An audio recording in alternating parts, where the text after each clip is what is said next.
अलीमा खान साहिबा ने कुछ बातें की हैं, लेकिन पहले मैं ये बता दूं, जिन लोगों ने नहीं सुना वो ये जान लें कि पाकिस्तान में जो सैलाब मुतासरीन हैं उन्हें हम सब की मदद की ज़रूरत है।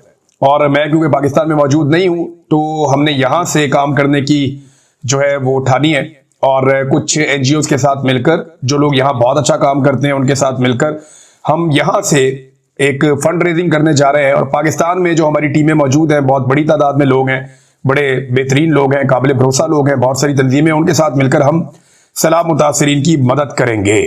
ये हम सब ने मिलकर करना है, हम सब की ये जिम्मेदारी है, हम सब ने अपना अपना हिस्सा डालना है। इसके लिए जो है सबसे पहले हम इकट्ठे हो रहे हैं मैनचेस्टर में, जो माए नवाब रेस्टोरेंट है पुराना वाला, वहां पे उसके अपर फ्लोर के ऊपर एक हॉल है, वहां पे हमारा पहला प्रोग्राम है जुम्मे वाले दिन शाम 7 बजे से लेकर 9 बजे तक। हम सब इकट्ठे होंगे, हम सब फंड इकट्ठा करेंगे और वो फंड हम पाकिस्तान में भेजेंगे और पाकिस्तान में जो सैलाब मुतासरीन है उनके लिए वो इस्तेमाल होगा। पहला प्रोग्राम हमारा जो है वो यहाँ पे मैनचेस्टर में है, दूसरा प्रोग्राम हमारा ब्रेडफोर्ड में होगा इतवार वाले दिन। उसके लिए जगह का तयन किया जा रहा है, जैसी जगह फाइनल होती है वो भी हम आपको बता देंगे। सोशल मीडिया पे, अपने ट्विटर पे मैंने इसको डाल दिया है, बहुत सारे लोग और भी इसको अभी पब्लिक कर देंगे। तो आप तमाम लोगों से गुजारिश है कि पाकिस्तानियों की मदद के लिए जो लोग यहाँ पे मैनचेस्टर में या इसके आसपास मौजूद हैं वो वहां पे आए माए नवाब होटल में और सैलाब मुतासरीन की मदद के लिए अपना रोल प्ले करें। अब सूरत हाल क्या है, इस वक्त दरियाए चनाब में 5 लाख क्यूसेक का एक रेला भारत से दाखिल हुआ है जो हेड मराला से गुजर रहा है।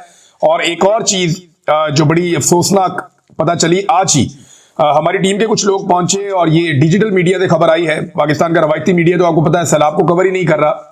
तो सियालकोट में बजवात का इलाका है, ये दरियाए तवी के ऊपर जो एक पुल है वो टूट गया है, और वो पुल टूटने के बाद इंडियन बॉर्डर के साथ मौजूद पाकिस्तान के 84 गांव, उनका पाकिस्तान से पिछले 15 दिन से राब्ता मुनक़ता हो चुका है। ये वहां पे जो लोग खड़े थे उन्होंने ये दावा किया, इसके बारे में वीडियो भी बनाई।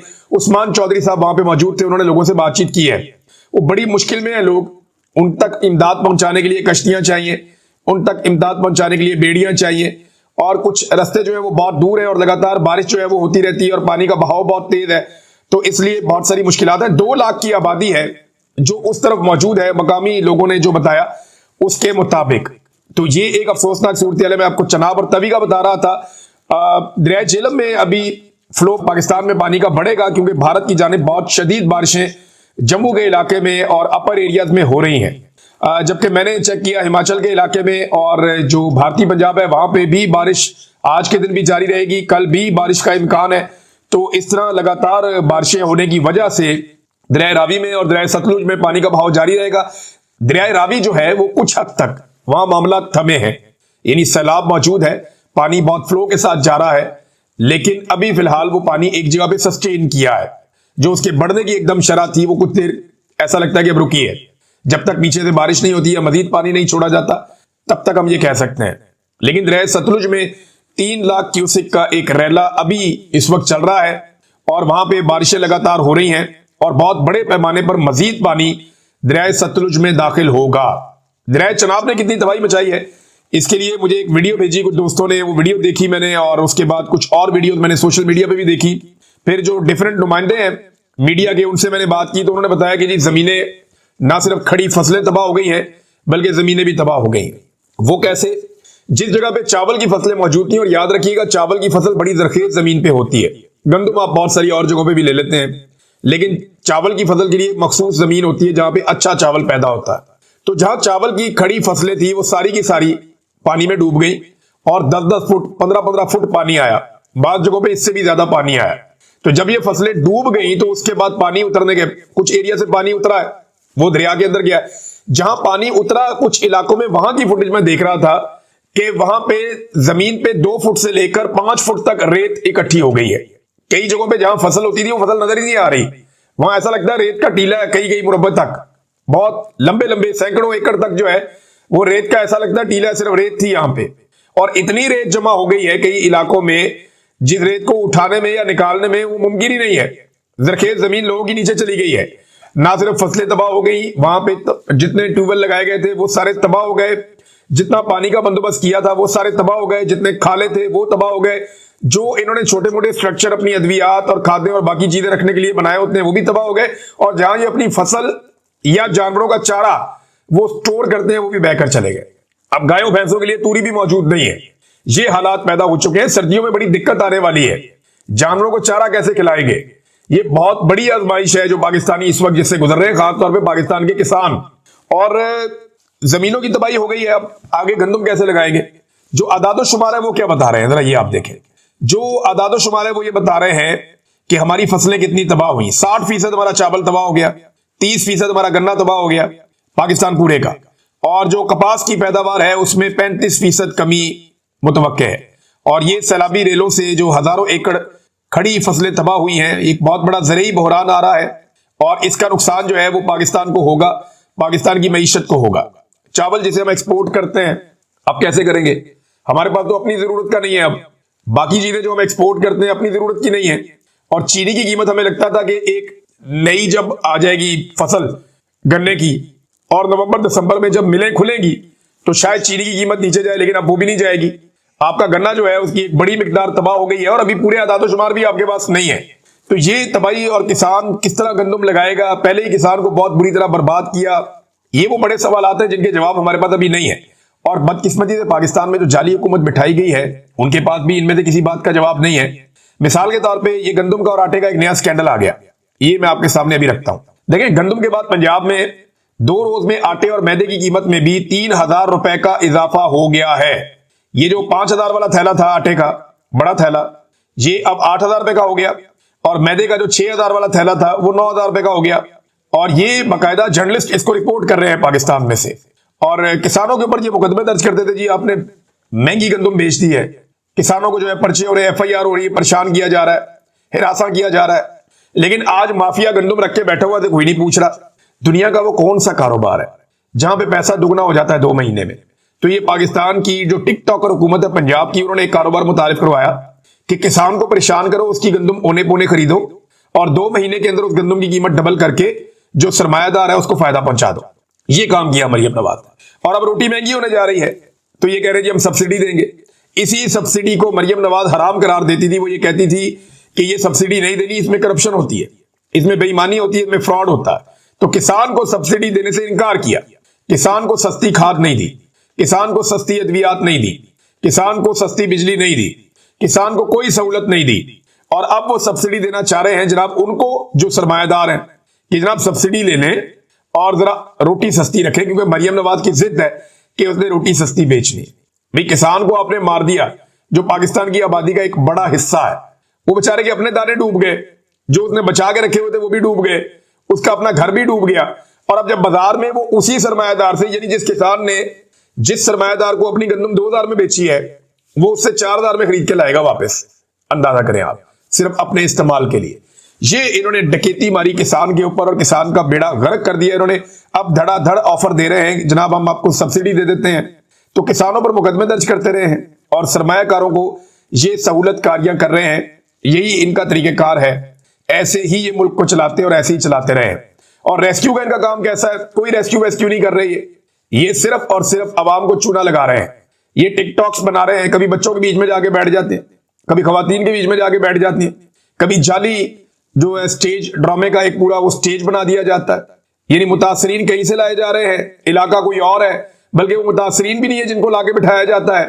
तो गरीबों की गुर्बत का मजाक उड़ाने के लिए ये मेकअप ज़दा टिकटॉकर्स वहां पे पहुंचते हैं। इनके चेहरों की तमतमाहट देख के आपको गुस्सा नहीं आता, आपको परेशानी नहीं होती कि यार इनके अंदर दुख ही नहीं है गरीबों का। ये बैठे उनकी गुर्बत का मजाक उड़ा रहे हैं, कोई उन्हें खिलौने दिखा रहा है, कोई उन्हें खाना खिला रहा है, कोई भाई ये सारे काम आपको करने हैं, लेकिन आप टिकटॉक्स बनाने में आपकी तवज्जो ज्यादा है। इस वक्त लोग डूब रहे हैं, जो लोग डूब रहे हैं उनके लिए आपने क्या किया? लोग लगातार बता रहे हैं मैं वो विजुअल प्ले नहीं कर सकता, लोग ऐसी गालियां दे रहे हैं और इतने परेशान हैं। 20% लोगों तक भी ये लोग नहीं पहुंच सके। ये चीजें, ये टिकटॉक्स, ये वीडियोबाजी ये तब अच्छी लगती है जब आपने बहुत अच्छा और बड़ा रिलीफ ऑपरेशन किया हो। टके का आपने काम नहीं किया और वीडियो तो आपको बनानी है। अब ये एक ही चचा है, ये तीसरी दफा रेस्क्यू हो गया, तीसरी मरतबा इसकी वीडियो सामने आ गई। 2 एंगल से पहले इसकी वीडियो सामने आई थी। एक ही नून लीग की एमएनए है, उसने अपना ही वो चचा ऐसा लगता रखा हुआ है। ये पहले 2 दफा रेस्क्यू हुआ, इसकी वीडियो पहले आई, अब ये तीसरी मरतबा फिर रेस्क्यू हो गया एक और जगह से। ये एक और वीडियो सामने आ गई और हैरानकुन तौर पे इन्हें एक ही खातून नून लीगी जो एमएनए है वही बार बार इनको रेस्क्यू करती हैं। तो ये एमएनए कम से कम एक चीज सिखा रही है कि महदूद वसाइल होना आपके पास, फिर भी आप अच्छी टिकटॉक्स बना सकते हैं। अब सोशल मीडिया के ऊपर जनाब मीम्स बन रहे हैं, लोग इनका मजाक उड़ा रहे हैं, लोग इन पर गुस्सा कर रहे हैं कि आपको अपने ड्रामों की पड़ी हुई है, पाकिस्तान डूब रहा है, पाकिस्तानियों की हालत कहां पे पहुंच गई है। वो एक और मैंने वो देखी, एक सोशल मीडिया पे मैं देख रहा था कि एक नौजवान है, वो अस्पताल में बेड के ऊपर उसको लटा के उसको देख रहे हैं लोग आके, उसकी मदद कर रहे हैं। थोड़ी देर बाद उन्हीं लोगों के साथ वो नौजवान पैदल चलता हुआ चौड़ा होकर बाहर जा रहा है। अंदाजा करें आप, ये नहीं अपना मरीज भी अपने साथ लेकर आते हैं अस्पताल में, लटाते हैं, लटा के उसके साथ जो है वो तस्वीरें बना के तो अपनी प्रमोशन कर लेते हैं, अपने विक्टिम भी साथ लेकर आते हैं। वो गांव के लोग एक वीडियो बना रहे हैं, दूर खड़े होकर एक बंदे को पहले पानी में भेजा जाता है, उसके हाथ में एक ट्यूब पकड़ाई हुई है, सामान पकड़ाया हुआ है, और फिर वो आदमी पानी से निकलता है तो उसको रेस्क्यू किया जाता है। वो गांव के लोग दूर से दिखा रहे हैं कि देखो पहले इसको पानी में घुसा रहे, फिर इसको पानी में से निकाल रहे हैं।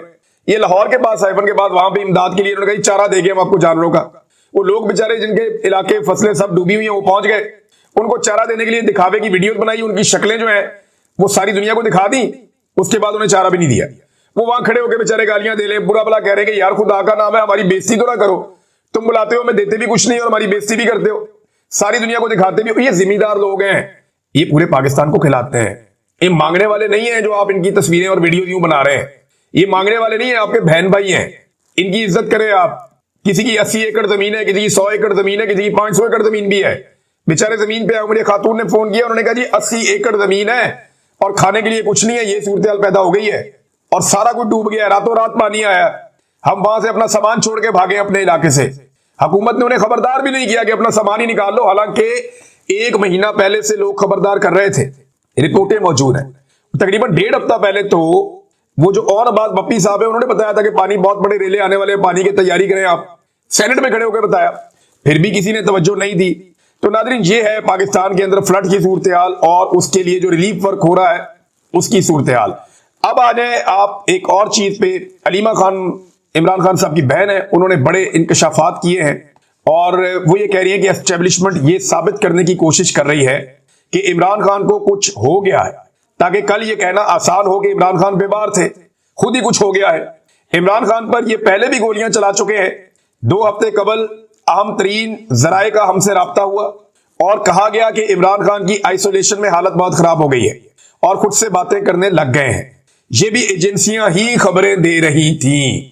अब ये बड़ी सीरियस बात है। अलीमा खानम देखे ना, उनकी सिचुएशन बड़ी अजीब है, एक बड़ी आजमाइश है उनके ऊपर। एक तरफ वो ये चाहती है कि उनके भाई बीमार ना हो, उन्हें डॉक्टर्स चेक करें और छोटा सा इशू भी है तो वो रिजॉल्व हो। जो इमरान खान के अपने डॉक्टर्स हैं वो इन्हें चेक करें ताकि इमरान खान खुद भी और उनकी फैमिली भी मुतमईन रहे कि इमरान खान साहब जो हैं वो रूबा सेहत है, उनके साथ प्रॉब्लम कोई नहीं है, उनकी जान खतरे में नहीं है। एक तरफ उन्हें यह कहने के लिए भी बार बार कहना पड़ता है कि उनके डॉक्टर को मिलवाएं, उनको चेक करवाएं, उनको आइसोलेट किया जा रहा है, उनकी सेहत के अंदर इश्यूज भी बाद का छोटे मोटे आते हैं, ये बताते भी हैं। लेकिन सेम टाइम में इनका प्रॉब्लम यह भी है कि ये भी नहीं कह सकते कि इमरान खान बीमार हो रहे हैं और वो ये किसी को कहने भी नहीं देते। साथ में ये भी बताते हैं कि इमरान खान डटा हुआ है, वो बीमार नहीं है, उसे कुछ ऐसा नहीं हो रहा जिसकी वजह से कोई ये कहे कि उसकी जान खतरे में है। ये बड़ी आजमाइश है, वो इसके बीच में बैलेंस करती हैं उनकी बहनें। ये बहुत मुश्किल काम है कि एक तरफ उनके लिए डॉक्टर्स और जो मेडिकल की सहूलियात है वो फराहम करवाना और दूसरी जानिब ये तासुर भी कायम रखना कि इमरान खान की जान को कोई खतरा नहीं है, वो मुकम्मल तौर पर सेहतमंद है, ताकि अगर कल को कोई उन्हें कुछ कर दे तो ये ना कह सके कि वो बीमार हो गए थे। और ये बात तो उनकी फैमिली ने भी की हुई है और बाकी लोगों ने भी की हुई है। अब वो ये कहती हैं पिछले दिनों जो एक डॉक्टर्स ने गवर्नमेंट की तरफ से एक पर्ची जारी की थी, एक रिपोर्ट जारी की थी, उसको भी उन्होंने कहा जी कि वो ज्यादती है, वो गलत किया गया इमरान खान साहब के साथ और ये गलत कर रहे हैं। फिर अलीमा खान ने कहा कि 2 हफ्ते कबल आम तरीन जराए से हमारा राब्ता हुआ था, उन्होंने कहा कि आइसोलेशन में इमरान खान साहब की हालत खराब हो गई, वो खुद से बातें कर रहे हैं, एजेंसियां ऐसी खबरें दे रही हैं। हम अदालत चले गए और कहा कि जाती मुआलजीन से इमरान खान साहब का इलाज करवाया जाए। उन्होंने कहा कि जब इमरान खान का साइफर वाला केस चल रहा था ना, तो जज बशीर बीमार था, उसने छुट्टी मांगी तो उसे कहा गया कि जब तक तुम इमरान खान को सजा नहीं देते तुम्हें छुट्टी नहीं मिलनी। इद्दत वाले जज की घर में शादी थी बच्चे की, तो उसे कहा गया कि जब तक तुम सजा नहीं सुनाते तुम्हारे बेटे की शादी भी नहीं होने दी जाएगी। मुझे इन जजेस पर भी तरस आता है, अलीमा खान कह रही है। फिर आसिम मुनीर साहब के बारे में उन्होंने कहा जी, और इमरान खान साहब के ऊपर होने वाले मजालिम का जिक्र करते हुए उन्होंने कहा कि आसिम मुनीर जुल्म के साथ काम नहीं चलना। अगर आप सोचें कि 5 साल एक्सटेंशन लेकर आप मजीद जुल्म करेंगे तो अब ऐसा काम नहीं चलना। लोगों का मूड देखे, वो जुल्म के खिलाफ खड़े होंगे। लेकिन जो बड़ी खबर है वो ये है कि अलीमा खानम कह रही है कि एस्टेब्लिशमेंट क्यों इस शक को साबित करने की कोशिश कर रही है कि इमरान खान बीमार हो गया है, क्योंकि उनको कल कहने में आसानी हो कि इमरान खान को कुछ हो गया है, इमरान खान को पहले ही गोलियां मार चुके हैं और 2 मरतबा उनको वैसे इमरान खान साहब को कत्ल करने की कोशिश की गई है। मगर एक बात तो बड़ी क्लियर है कि इमरान खान साहब बार बार ये कह चुके हैं कि मुझे जेल में कुछ हुआ या मेरी बीवी को जेल में कुछ हुआ, तो उन्होंने जिम्मेदारी इमरान खान साहब ने कोई चीफ जस्टिस पे या वजीर आजम पे किसी भी नहीं डाली। उन्होंने कहा जिम्मेदार होगा आसिम मुनीर। उन्होंने पाकिस्तान के आर्मी चीफ फील्ड मार्शल हाफिज सैयद आसिम मुनीर साहब को नॉमिनेट किया है कि अगर मुझे कभी कुछ भी हुआ तो जिम्मेदार ये होंगे। ये इमरान खान साहब का अपना कहना है। नाज़रीन, एक और खबर है, मैं आपके साथ शेयर करता हूं। एक तो अच्छी खबरें बहुत कम ही आती हैं, लेकिन पाकिस्तान का एक नया रिकॉर्ड है। मोबाइल इंटरनेट दर्जाबंदी में पाकिस्तान, ये जो हमारा रीजन है, इसमें 98वां, पाकिस्तान का 98वां नंबर हो गया। 98 नंबर पाकिस्तान का है। भारत और श्रीलंका और बांग्लादेश भी पाकिस्तान से आ गया। पाकिस्तान में एक फौजी ऑफिसर को बनाया गया इस डिपार्टमेंट का हेड। और अब मोबाइल इंटरनेट की सूरत पाकिस्तान में यह है कि पाकिस्तान भारत से भी पीछे, श्रीलंका से भी पीछे, बांग्लादेश से भी पीछे। बेड़ा गर्क इंटरनेट है पाकिस्तान। दुनिया में आप घूमें, छोटे छोटे मुल्कों में आप जाएं, इतना तेज इंटरनेट चलता है, ऐसी अच्छी स्पीड है उनके पास इंटरनेट की, वो अपने लोगों को फैसिलिटेट करते हैं, कम पैसों में फैसिलिटेट करते हैं। लेकिन जब आप पाकिस्तान में आते हैं तो आपका इंटरनेट ही नहीं चलता, बार बार तात्तुल, बार बार बंद भी हो जाता है। बलूचिस्तान हो गया या कबायली इलाके हो गए, वहां पे तो ये वैसे ही उसको बंद रखते हैं। इंटीरियर सिंध के अंदर कहीं पे सिग्नल आते हैं, कहीं पे नहीं आते। कई ऐसे इलाके हैं जहां पे लोग बात करने के लिए दूसरी जगह पे जाते हैं कि वहां पे सिग्नल आ रहे होंगे। तो पाकिस्तान में इस किस्म की फैसिलिटी दी जा रही है और उसके पैसे पाकिस्तान से भरपूर वसूल किए जा रहे हैं। ये है पाकिस्तान में